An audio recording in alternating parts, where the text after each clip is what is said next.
I never thought I would find myself caught between the two women who knew me best, but sometimes life has a strange way of taking unexpected turns. At 34, I had built what I believed was a solid life in Boston.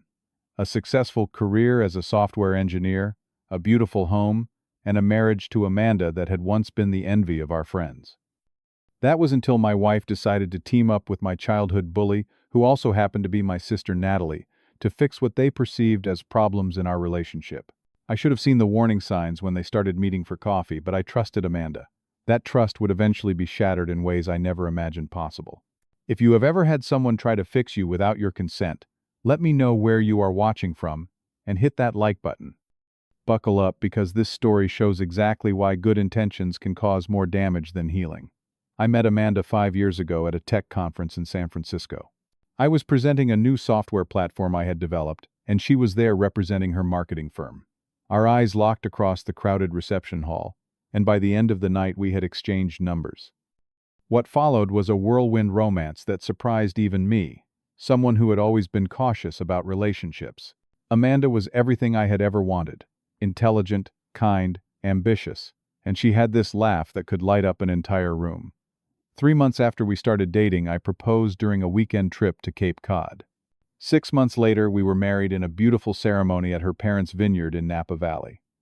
My sister Natalie attended the wedding, of course. She was all smiles for the photographs, but I noticed how she subtly tried to undermine the day, telling embarrassing childhood stories during her toast, accidentally stepping on Amanda's train, and questioning our decision to get married so quickly to anyone who would listen. "Trevor has always been impulsive," she told my new mother-in-law. "I just hope they have really thought this through." Despite Natalie's attempts, the wedding was perfect, and the first years of our marriage were blissful.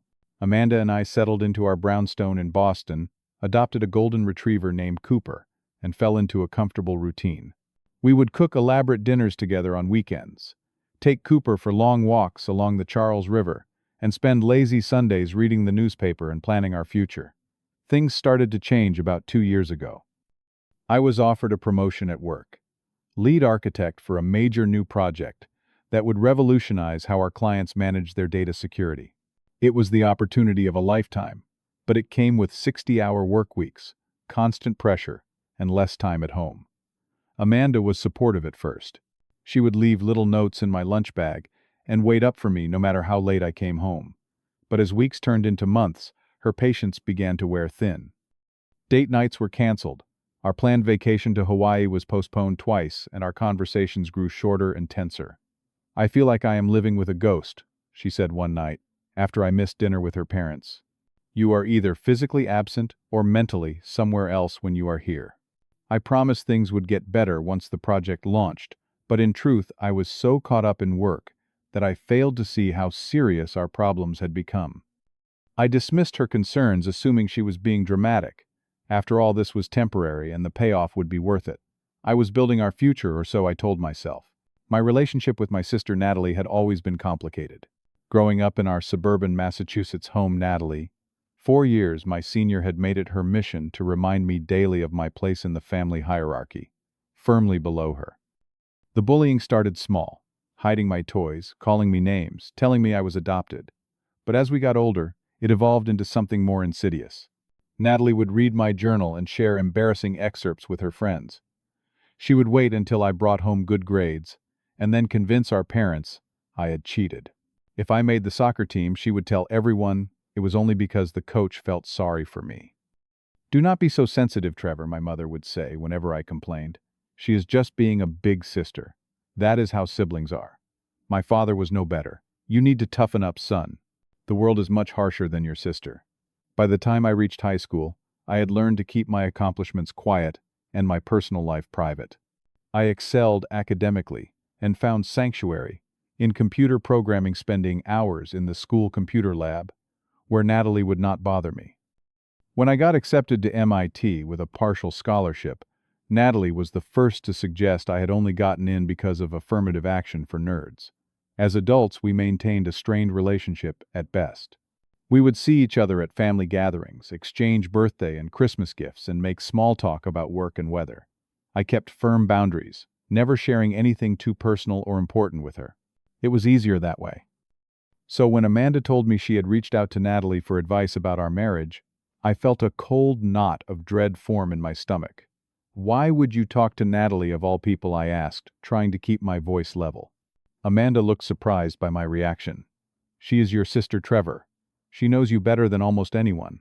That was exactly what I was afraid of. It started with coffee meetings, just Amanda and Natalie getting to know each other better as sisters-in-law. Then came shopping trips and weekend brunches. Soon they were texting daily and sharing inside jokes I was not privy to. "Natalie says you have always been like this," Amanda mentioned one night, after I came home late again. "She told me how you would get so obsessed with your computer projects as a kid that your parents had to force you to come to dinner." I tried to explain that my childhood obsessions were often escapes from Natalie's bullying, but Amanda had already formed her opinion. Somehow in her eyes, my dedication to work was no longer about building our future. It was a character flaw I had always had confirmed by the person who had known me longest. The more time Amanda spent with Natalie, the more I felt my wife slipping away from me. And the worst part was that I was too exhausted from work to fight for her attention. I just hoped this newfound friendship would run its course. I was wrong. I still remember the exact moment I realized how far things had gone. I came home early one Friday, a rare occurrence, hoping to surprise Amanda with tickets to a concert she had been wanting to see. Instead, I was the one surprised to find both Amanda and Natalie sitting at our dining room table, surrounded by notepads and what looked like a relationship self-help book. They both looked up, startled by my unexpected arrival. Amanda recovered first. "Trevor, good you are home early. We need to talk." What followed was an hour-long intervention about my workaholic tendencies and emotional unavailability. They had prepared a joint speech complete with specific examples and solutions they had drafted together. Natalie took the lead, explaining to me how my behavior was affecting Amanda, using childhood examples to provide context. "Remember how you would shut down whenever Dad tried to get you to play baseball? This is the same pattern," Natalie said confidently. "You retreat into work rather than face emotional challenges. You have always been this way." I sat there feeling ambushed in my own home by my wife and the sister who had tormented me throughout my childhood. The betrayal cut deep. I tried to stay calm to engage with their concerns about my work hours and communication issues, which I knew were valid. But when Natalie started psychoanalyzing my fear of intimacy, based on selective memories of our childhood, I could not take it anymore. "I need some air," I said, standing abruptly. I grabbed my keys and left, spending the night at a hotel downtown. That first intervention was just the beginning. Over the next few weeks, Amanda started using phrases and tactics that were unmistakably Natalie's. She would make cutting remarks about my emotional immaturity that sounded exactly like something my sister would say. She began keeping a log of our arguments, which she would later analyze with Natalie. One day I came home to find an appointment card for a couples therapist on the counter. "I made us an appointment for Thursday at 7, Amanda informed me. "Do not you think we should have discussed this first?" I asked. "I knew you would resist, so Natalie suggested I just book it. She says you need to be pushed into these things." The therapy session was a disaster. I felt ganged up on, especially when Amanda began quoting Natalie's amateur psychological assessments of me to the therapist. I left feeling worse than before, and more isolated than ever. Things escalated further when Amanda arranged a family dinner with my parents and Natalie. What was presented as a casual get-together quickly devolved into another intervention, with everyone sharing their concerns about me. My parents, who had always minimized Natalie's behavior, now fully supported her insights into my character. "Your sister has always understood you in ways we did not," my mother said. "We should have listened to her more when you were kids." I looked around the table at the faces of my family and my wife, all united in their conviction that I was broken and needed fixing. The familiar feeling of being misunderstood and outnumbered in my own family washed over me, bringing back painful memories I had spent years trying to overcome. As the fixing efforts intensified, my mental health began to deteriorate. I started having flashbacks to incidents from my childhood. Natalie locking me in the basement. Natalie telling my friends I still wet the bed when I was 10. Natalie accidentally deleting my science project the night before it was due. The same helplessness I had felt then was creeping back into my life. Concentration at work became difficult. I would stare at my computer screen, unable to focus on code that had once been second nature to me. I started making mistakes that my team had to catch, and my boss noticed my declining performance. "Everything okay at home, Trevor?" he asked after a particularly unproductive meeting. I lied and said everything was fine. The truth was, I had begun to dread going home. What once had been my sanctuary had become a battleground where I was constantly on the defensive. I would sit in my car outside our house, gathering the courage to go inside, never knowing if Amanda would be alone or if Natalie would be there waiting with another analysis of my shortcomings. Worst of all, I started doubting myself. Maybe they were right. Maybe I was emotionally stunted, workaholic, and incapable of true intimacy. When the people closest to you unanimously agree that you are the problem, it becomes increasingly difficult to trust your own perception. The only person who seemed to understand was my best friend Jackson. We had been friends since college, and he had witnessed firsthand the dynamics between Natalie and me over the years. "This is not right, Trevor," he said when I finally confided in him. "What they are doing is not helping your marriage. It is psychological warfare. And getting relationship advice from someone who has always tried to sabotage your happiness, that is like asking a fox to guard your henhouse." Jackson's words were a lifeline, a reminder that I was not crazy for feeling violated by this alliance between my wife and sister. But even with his support, I felt powerless to change the situation. Amanda was convinced that Natalie's approach was the only way to save our marriage, and any resistance on my part was seen as further proof of my unwillingness to change. As the weeks passed, I watched in horror as Amanda transformed under Natalie's influence. My kind, understanding wife began adopting my sister's critical tone and dismissive attitude. She would roll her eyes when I tried to explain my perspective, just like Natalie always had. She started implementing a tough love approach that Natalie had suggested, which basically meant withholding affection until I complied with their demands. Most disturbing was how Amanda began using my past vulnerabilities against me. Things I had shared with her in confidence during our early days together. My insecurities about not being good enough, my fear of ending up alone, became ammunition in her campaign to fix me. "No wonder you are so afraid of failure," she said during one argument. "Natalie told me how your dad always compared you to your cousins." I felt the walls closing in as the two women in my life who were supposed to love me most instead joined forces to tear me down and rebuild me according to their specifications. And there seemed to be nothing I could do to stop it. The moment everything fell apart is etched into my memory with painful clarity. I had come home early from work again, having decided to take Jackson's advice and make a real effort to reconnect with Amanda without Natalie's interference. I had picked up flowers, a bottle of her favorite wine, and ingredients to cook her favorite meal. When I walked into our home, I heard laughter coming from the study upstairs. I followed the sound, flowers still in hand, hoping to find Amanda alone. Instead, I found her and Natalie huddled together on the floor, surrounded by papers and what looked like old notebooks. My childhood journals, the ones I had kept hidden in a box in the attic of my parents' house. "Where did you get those?" I asked, my voice barely above a whisper. Both women looked up, startled. Amanda had the decency to look guilty, but Natalie just smiled, that same smug smile I had grown up hating. "Mom found them when they were cleaning out the attic," Natalie explained. "I thought they might help us understand the root of your issues. We are creating a kind of psychological profile," Amanda added, as if this invasion of privacy was perfectly reasonable. "It is helping us identify patterns so we can better help you."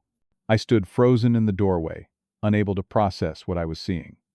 These journals contained my most private thoughts, written during the most difficult years of my life. They were filled with pain, insecurities, and desperate loneliness, much of it caused by Natalie herself. And now she was using them as evidence against me with my wife's eager participation. "This is not helping," I finally managed to say. "This is cruel." "Do not be so dramatic," Trevor, Natalie said dismissively. "This is how real progress happens. You cannot fix a problem until you understand its origins." "And what problem is that exactly?" I asked, my anger finally breaking through the shock. Natalie looked me straight in the eye and said, "You, Trevor. You have always been the problem in this family." The room went silent. Amanda looked between us, clearly uncomfortable with Natalie's bluntness, but she did not contradict her either. "Amanda," I said, turning to my wife, "do you agree with that assessment? Am I the problem in our marriage?" She hesitated, which was answer enough. "There is something else you should know," Natalie continued, seemingly enjoying my distress. "Amanda has been recording your conversations." What I turned to Amanda in disbelief. She at least had the grace to look ashamed. "Just some of our arguments. Natalie thought it would help to analyze how we communicate." It was for our benefit, Trevor. I noticed my phone on the table between them unlocked. Have you been going through my phone too? Neither of them denied it. Something broke inside me at that moment. Not just my heart, but my entire sense of reality.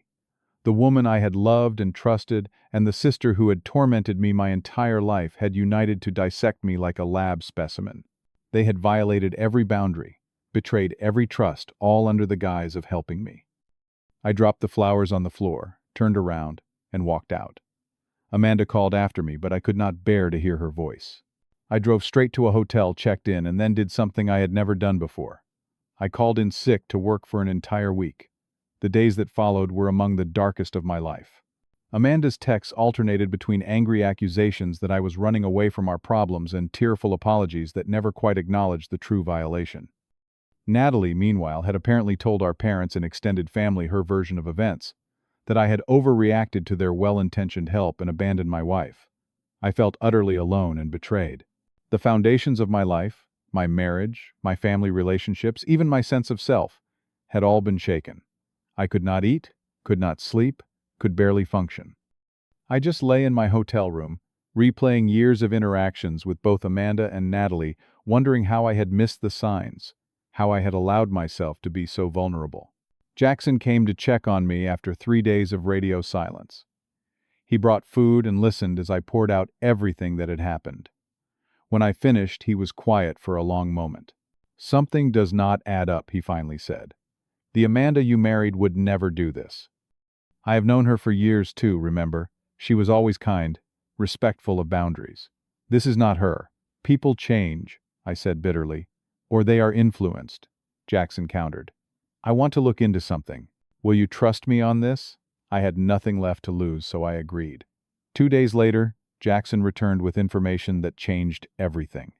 He had done some digging into Natalie's past, speaking with mutual acquaintances and even her ex-husband, whom I had never been close to.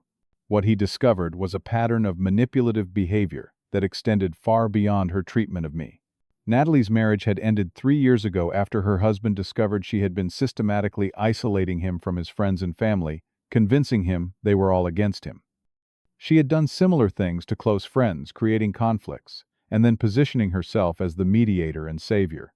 Most disturbing was learning that Natalie had been in therapy not as a patient, but had briefly studied psychology before dropping out, just enough knowledge to be dangerous. But the real revelation came when Jackson showed me emails he had obtained from Amanda's computer, with the help of her best friend Lisa, who had become increasingly concerned about her. In these private messages to Lisa, Amanda expressed growing doubts about Natalie's methods and motives. "I am worried we are making things worse," she had written 2 weeks ago. "Natalie says Trevor needs to hit rock bottom before he can rebuild, but some of her suggestions make me uncomfortable. This does not feel like the marriage counseling I thought we were doing." Another email read, "Natalie talks about Trevor in a way that sometimes makes me wonder if she actually likes him at all." There is so much anger there. I thought she was helping because she cares about both of us, but now I am not sure. These messages revealed what I had suspected but could not prove: that Natalie had manipulated Amanda just as much as she had manipulated me, playing on my wife's legitimate frustrations with our marriage to drive a wedge between us, and satisfy her own need to control, and diminish me as she had done throughout our childhood. Armed with this evidence, I asked Amanda to meet me at a neutral location, a quiet cafe near the public library. She arrived looking tired and uncertain, nothing like the confident, Natalie-influenced woman who had been fixing me for the past months. The conversation was one of the most difficult I have ever had. "I need to ask you something," I began after we had sat in uncomfortable silence for several minutes. "Why did you go to Natalie in the first place? You know our relationship has always been strained." Amanda looked down at her untouched coffee. "I was desperate. We were falling apart, Trevor. You were never home, and when you were distant. I tried talking to you, but you always dismissed my concerns. Natalie reached out right when I was at my lowest point. She said she wanted to improve her relationship with you, and thought helping our marriage would be a good start. And you believed her. After all, I had told you about my childhood." She had an explanation for everything, Amanda said quietly. "She said you had always misinterpreted her actions, that you were overly sensitive, that your perception of your childhood was distorted. And I started to believe her because it matched what I was experiencing with you. the emotional distance, the prioritizing work over relationship. She had answers when I had none. I showed her the evidence Jackson had gathered, the pattern of manipulation Natalie had exhibited with others, the real reasons behind her divorce, the psychological tactics she employed. With each revelation, Amanda's face fell further, the truth of her manipulation becoming clear. "Oh God, Trevor," she finally said, tears streaming down her face. "What have I done? I was trying to save our marriage, but I let her turn me into someone I do not recognize. I betrayed your trust in the worst possible way." The final confrontation with Natalie happened at my parents' house the following weekend. I had asked them to arrange a family meeting, not telling them exactly what it was about. When Natalie arrived and saw me sitting calmly at the dining room table with Amanda beside me, her usual confident smile faltered. For the first time in my life, I stood up to my sister completely and without reservation. I laid out everything: her history of bullying, her manipulation of Amanda, her pattern of similar behavior with others. I showed my parents the evidence Jackson had gathered, including damning text messages from Natalie to Amanda coaching her on how to break down my resistance and reprogram my behavior. "You have never wanted me to be happy," I told Natalie, looking her directly in the eye. "For whatever reason, you have spent your life trying to undermine me, to make me feel small, to sabotage my relationships. But it ends today." Natalie tried her usual tactics, dismissing my claims as overreactions, painting herself as the victim appealing to our parents. But the evidence was too strong, and for once, they did not take her side. "We had no idea," my mother said, looking stricken. "All these years we thought it was normal sibling rivalry. We failed you, Trevor." Natalie left in a fury, but not before promising that this family will regret taking your side. It was the first honest thing she had said in years, an open admission that there were sides, and she had always seen me as the opposition. The path to healing was neither quick nor easy. After the confrontation, Amanda and I had to decide if our marriage could survive such a profound breach of trust. We agreed to try, but under different terms, with a new therapist who specialized in recovering from manipulation and rebuilding trust, and with absolute transparency between us. I established firm boundaries with my family. I told my parents I needed time and space to process years of their enabling Natalie's behavior. I made it clear that Natalie would not be welcome in my life until she sought professional help and made genuine amends, something I do not expect will ever happen. In the months that followed, Amanda and I essentially had to rebuild our relationship from the ground up. The foundation had been poisoned, and we needed to pour a new one. This meant painful conversations about why she had been so susceptible to Natalie's manipulation, and why I had been so oblivious to her unhappiness before Natalie became involved. "I felt invisible," Amanda admitted during one therapy session. "Your work became everything, and I felt like an afterthought in your life." Natalie offered me a way to be seen and heard. I had to acknowledge my role in creating the void that Natalie had so eagerly filled. My tendency to retreat into work when facing emotional challenges had indeed been a lifelong pattern, not for the reasons Natalie claimed, but as a coping mechanism I had developed in response to my chaotic family dynamics. Understanding this did not excuse it, but it helped me recognize what I needed to change. For her part, Amanda worked to rebuild my trust through consistent actions rather than words. She deleted all contact with Natalie, gave me access to all her accounts, her idea, not mine, and recommitted to addressing issues directly with me, rather than involving third parties. Most importantly, she began to recognize the manipulation tactics Natalie had used and how they had affected her judgment. "It was like being slowly poisoned," she explained. "Each interaction made me doubt my own perceptions a little more, until I was seeing you through her eyes instead of my own." I also began individual therapy to process my childhood trauma and develop healthier coping mechanisms. I learned to express my needs and emotions more clearly, to set boundaries without feeling guilty, and to recognize when I was retreating into work to avoid emotional discomfort. At work, I negotiated a more sustainable schedule and brought on additional team members to share the burden of the project. This meant slower progress, but my boss was surprisingly supportive once I explained the toll the workload had taken on my personal life. "The project matters," he told me, "but not at the expense of your marriage or mental health." Today, a year after the confrontation, Amanda and I are in a much stronger place. Our communication is more honest and direct than it has ever been. We have regular check-ins about how we are feeling and what we need from each other. We have rebuilt our rituals: Sunday morning coffee on the porch, Wednesday date nights, weekend hikes with Cooper, and added new ones like a monthly State of our Union discussion, where we address any concerns before they become problems. The question of starting a family, which had been a point of contention before, has been reopened with a new perspective. We are taking our time making sure our foundation is solid before bringing a child into the mix. But for the first time in years, I feel hopeful about our future together. My relationship with Natalie remains severed. She has made several attempts to reinsert herself into our lives, always under the guise of reconciliation, but always with the same manipulative tactics. I have learned that some relationships cannot and should not be saved, no matter what society says about the importance of family. As for my parents, we are slowly rebuilding on new terms. They have apologized for their role in enabling Natalie's behavior and for dismissing my experiences. They are trying to understand the damage done, though I do not think they will ever fully grasp it. Our relationship is different now, more distant in some ways, but also more honest. The greatest lesson I have learned through all of this is that you cannot fix a relationship by breaking a person.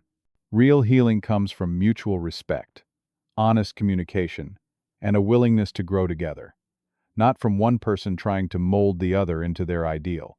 Have you ever had someone try to fix you or your relationship in ways that caused more harm than good? Share your experiences in the comments below. And if this story resonated with you, please hit that like button and subscribe to hear more stories about overcoming family challenges and building healthier relationships. Remember, sometimes the people who claim to know what is best for you are actually projecting their own issues. Trust your instincts and protect your boundaries. Thank you for listening to my story, and I wish you strength and wisdom in your own relationships.